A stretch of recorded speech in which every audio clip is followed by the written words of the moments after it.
السلام علیکم بچے، کیسے ہیں آپ؟ امید ہے آپ صحت اور ایمان کی بہتر حالت میں ہوں گے۔ بچے، میں ہوں آپ کی ٹیچر مس امبرین، مطالعہ پاکستان کی ٹیچر۔ بچے، ہم ایوب خان کی اصلاحات کے بارے میں پڑھ رہے ہیں۔ بچے، ہم نے اپنے پچھلے لیکچر میں ایوب خان کی زرعی اصلاحات کے بارے میں پڑھا، معاشی اصلاحات کے بارے میں پڑھا۔ ہم نے پاکستان انڈسٹریل کارپوریشن کے بارے میں پڑھا۔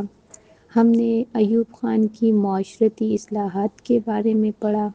بچے، آج ہم پڑھیں گے ایوب خان کی آئینی اصلاحات کے بارے میں۔ بچے، جیسے کہ آپ جانتے ہیں کہ ایوب خان جیسے ہی انہوں نے ملک کے صدر ہونے کا اقتدار سنبھالا تو انہوں نے ملک میں 1962 میں جو ہے ملک کے لیے ایک نیا آئین مرتب کیا۔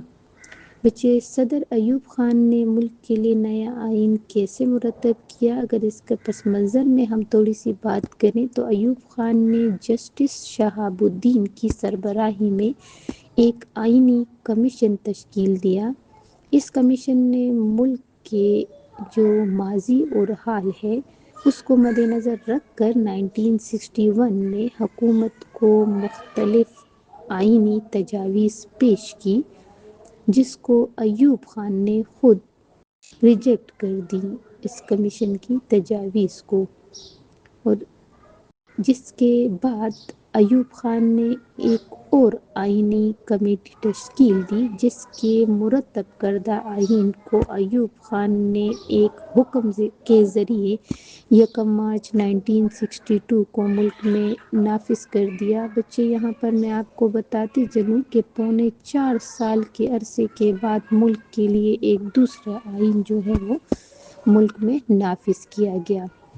بچے، اب ہم چلتے ہیں ایوب خان کے 1962 کے آئین کی طرف۔ بچے، 1962 کے آئین کی دفعات اور خصوصیات اب ہم پڑھیں گے۔ بچے، پہلی خصوصیت ایوب خان کی آئین میں اور خصوصیت یہ تھی کہ آئین میں صدر کا مسلمان ہونا ضروری قرار دیا گیا۔ پہلی خصوصیت، آئین میں صدر کا مسلمان ہونا ضروری قرار دیا گیا۔ پاکستان کے دوسری ہے کہ پاکستان کے مسلمانوں کو اس قابل بنایا جائے گا کہ وہ اپنی انڈیویژول، انفرادی، کلیکٹیو، اجتماعی زندگی قرآن و سنت کے مطابق بسر کریں گے۔ بچے، یہ تھی دو باتیں۔ اب ہم پر چلتے ہیں تیسری بات کی طرف کہ آئین میں کہا گیا کہ کوئی قانون ایسا نہیں بنایا جائے گا جو قرآن و سنت کے منافی ہو، اور جو موجودہ قوانین ہیں اس کو قرآن و سنت کے اصولوں کے مطابق جو ہے وہ ڈالا جائے گا۔ بچے، آگے ہے کہ دوسری اہم بات اس میں یہ ہے کہ قرآن و سنت کی جو تعلیم ہے اس کے لیے جو لازمی تعلیم ہے اس کے لیے اقدامات جو ہیں وہ کیے جائیں گے۔ بچے، اس میں اگلی بات کچھ یوں بتائی گئی ہے کہ پاکستان چونکہ ایک فلاحی ریاست ہوگی جس میں مزدوروں کے لیے اوقات کار، طبی سہولیات، روٹی، کپڑا اور مکان کی سہولیات فراہم کرنے کے لیے اقدامات کیے جائیں گے۔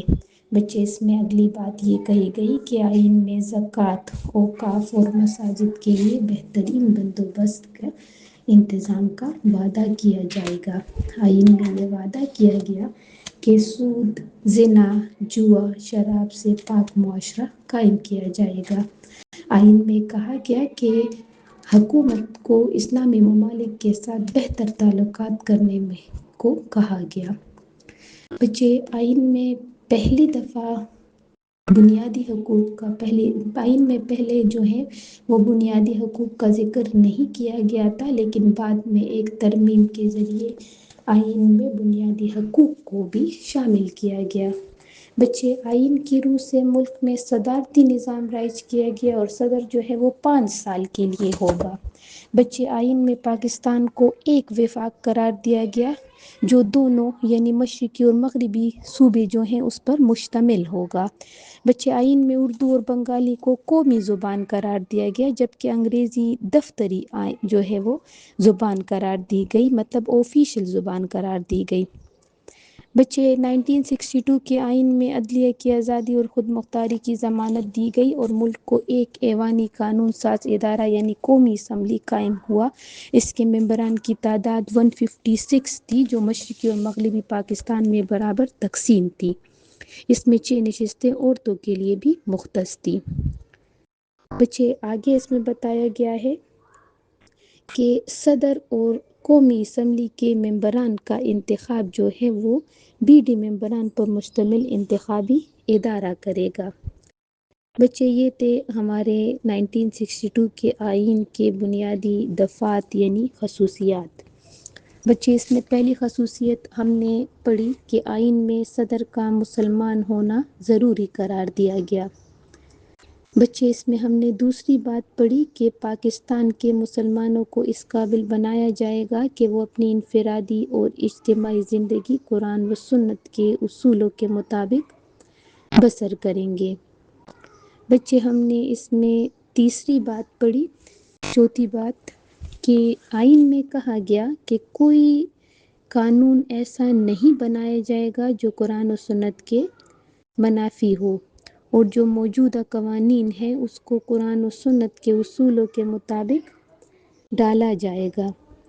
بچے اگلا ہم نے کہا کہ قرآن و سنت کی جو لازمی تعلیم ہے اس کے لیے اقدامات کیے جائیں گے۔ بچے اس میں ہم نے اگلی بات پڑھی کہ پاکستان کیونکہ ایک فلاحی ریاست ہوگی، اس میں مزدوروں کی بہتر اوقات کار، تعلیم، طبی سہولیات، روٹی کپڑا اور مکان کی سہولیات فراہم کرنے کے لیے اقدامات بھی کیے جائیں گے۔ بچے آگے ہم نے اس میں پڑھا کہ آئین میں زکوٰۃ، اوقاف اور مساجد کے بہتر بندوبست کے انتظام کا وعدہ کیا جائے گا۔ آئین میں اگلا ہم نے پڑھا کہ آئین میں وعدہ کیا گیا کہ سود، زنا، جوا، شراب سے پاک معاشرہ قائم کیا جائے گا۔